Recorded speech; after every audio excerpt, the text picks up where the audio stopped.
So what I've been doing to get it to lay flatter in here is to pull on the batting. The batting had a little looseness to it, and by me just giving it a gentle tug toward myself, the batting itself now is helping that block to straighten out and lay flat. And you might have to do some little finagling as you get toward the end here. Be sure to take the extra time that it takes to smooth it down and check it, because you want it to be as square as you can get it. It's not a time to rush through it. It's the same thing when you get started. You have to start with it square. The back has to be square. The top, it helps if it's squared off. Now if you've got a scallop border, that's something different. And we do have a little bit of a problem here at this corner. It's not going to be square, I can see that. And so I can give the corner just a slight tug, and as I baste it down I can get it more square. In fact, if I have an extra pin, and I think I do right here, I can give it a pin in there to help hold it squarer. And I can check that to make sure it's really square, but my eyes aren't too bad. I mean, I can see it's a little bit down here, but that's about right there. And again, don't hesitate to use a ruler to get it square here, if that's important to you. This pin just bent because we got so much pressure on this top. It's funny how much pressure gets in there. Let's try a smaller pin, see if that works any better. All I want to do is just make sure that I get myself a fairly square looking, yeah, this pin will work. Square. There. Okay. So I've got a lot of excess thread here that I've pulled out while I rolled. And that doesn't bother me. I just clip it off and I can start. I like about 3 inches of thread to start with. I don't like a huge amount. And I think we're about ready. I've got to get these other, every time I roll it, I have to put these clamps back on the back to secure the back and keep it from having any irregularities in it. Okay. And this little bit of batting that's flopping up, I'm not worried about that. I mean, that's way off the quilt. And I really am only concerned about what's right here in the quilt area of the quilt top. There's a few threads that I like to pick off and check. There's something that's in this fabric, this cream fabric, and it's little specks of black, but that's the way it came.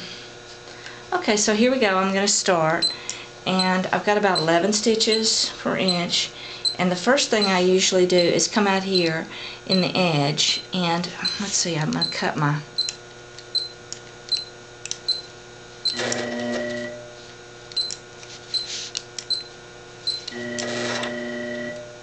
I'm trying to get my, bobbin thread up. There we go. Okay, so I've got my bobbin. No, my bobbin needs cut. You can tell if it makes a loop, the bobbin thread. If it makes a loop, then it needs to be cut, and this has that automatic cutter. Most of them do now. So I'm just going to come over here and try to, in the margin, tie this off.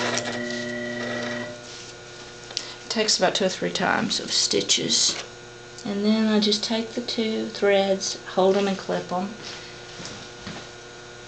That gets rid of those excess threads. And here we go.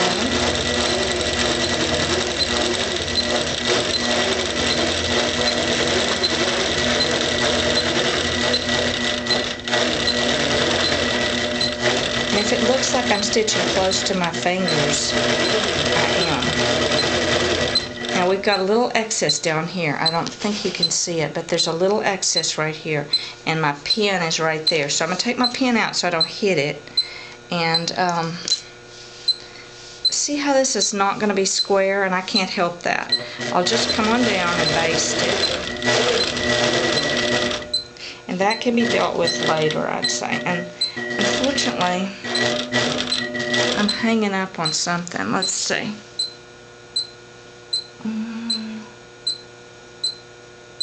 trying to figure out what I'm bumping against. I think this is bumping against this edge right here. So we may have a little issue coming any closer. That's about as close as I can get with it.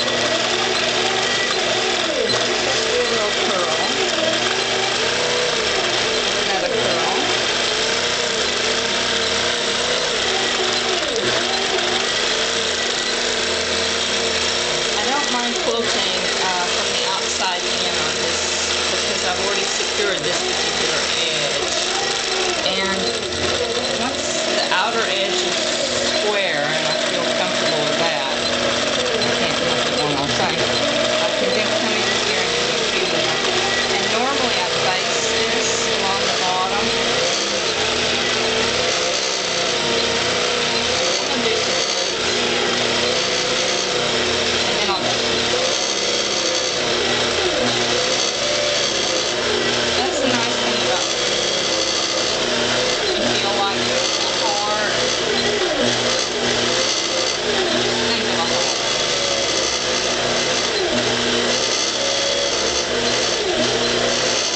I kind of like that when it's basting. Some people don't like that.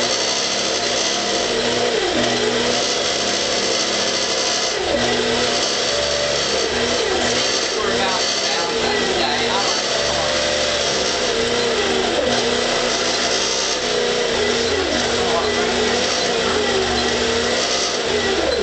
And then we're just going to finish up the side.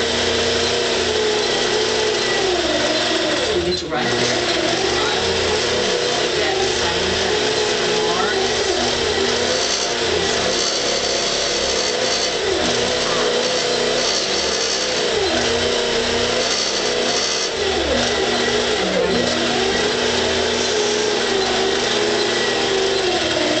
Right there, and I can come back along and do this, so we go back and forth a few times, turn this off, skip over, secure it there, a couple of stitches,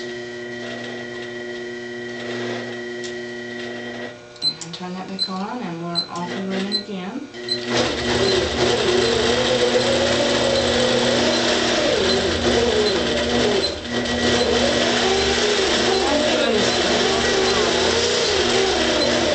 Whoops, we just broke our thread. So, let's see. It's just, it's a very fine, strong thread by Superior called So Fine. And it just, sometimes it'll go for a while and it just sort of shreds it. It's I think it's 3-ply. It might be 2-ply anyway. You can sort of see how it separates. Okay. Now the bottom thread is still attached. It's got to be cut. And I come back to where I was. It was right in here. And pull up. Hopefully I get the bottom thread. Sometimes I run out. Okay. So I've got to come in here and check the bobbin. The bobbin is a little bit hung. I have to yank it out. And it looks good. I'll just put it back in. It snaps into place just like that. Hey, babe. My cat. Here we are.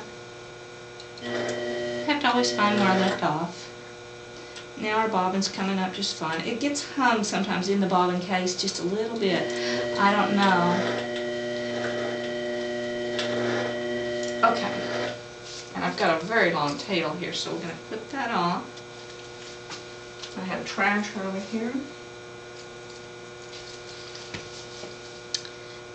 And off we go.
that's where it tends to shred right there. It's along the edge. Whoops, stop.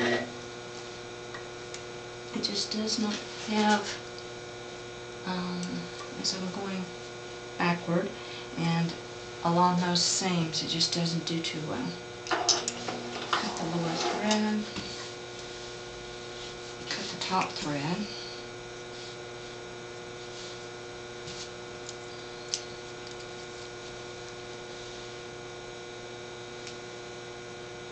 And also at this point, having quilted a whole quilt, the needle gets dull sometimes, you know, going through all these layers.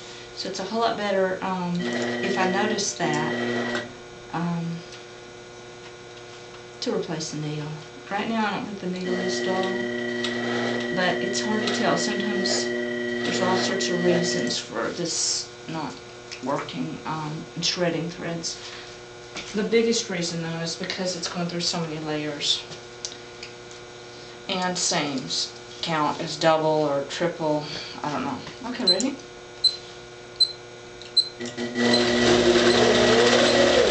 Okay.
Popping sounds. It's not doing too well on the tension. Let's see about the underside. The underside looks pretty good. It's done a few little those, I don't know what I call them, loops or something, but that's probably just where the bobbin was caught. So, it's fine. Okay. I see we still need to do a loop here in this area, and to come over and do some more work in here. And I've got the base pretty well quilted. I like to go in and do a seam right on this bottom, but since this is so close to this bar, I have to roll it just a little bit to do that, so we'll wait on that. But it's secured. It's not going to move because I've got this quilting in here, and it looks pretty square to me. So that's about all for tonight, I think.